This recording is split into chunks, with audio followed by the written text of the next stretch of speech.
Hello friends, आज आम discussion करबा हेयर फॉल जोटा गोटे बहुत कॉमन प्रॉब्लम। तो हेयर फॉल कौन कौन कारण आउ कौन निराकरण।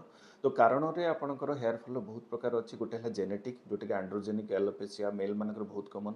सेकेंड है आपन स्काल्प कंडीशन जो बेले बेले फंगल इन्फेक्शन होता है, सेबरिक डर्माटाइटिस होता है, से भी हेयर फॉल हुए।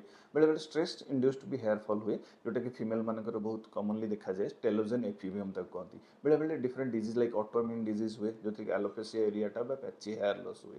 आउ बहुत समय vitamin iron protein B complex D vitamin deficiency जो भी होता है। तो यही सब कारण अच्छी तार निराकरण है। फास्ट है आपंकर बालांस डाइट दरकार। सेकेंड है आप स्ट्रेस मैनेजमेंट करेंगे, लाइफस्टाइल मॉडिफिकेशन योगा हरिका करेंगे। थर्ड है आपंकर स्काल्प टाक मसाज करेंगे। आमर एज ओल्ड मेथड जो स्काल्प को मसाज कले ब्लड रो सर्कुलेशन बढ़े से आपंकर हेयर फॉल कम हम।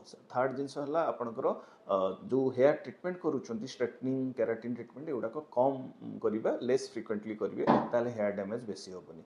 फोर्थ है आपंकर जोटा आपंकर निकटस्थ जी भी डर्माटोलोजिस्ट अच्छा प्लास्टिक सर्जन परामर्श करूँ जी कि किसी मेडिकेशंस किसी थेरापी कि शैम्पू सीरम सब एडवाइस करेंगे से आप यूज करेंगे।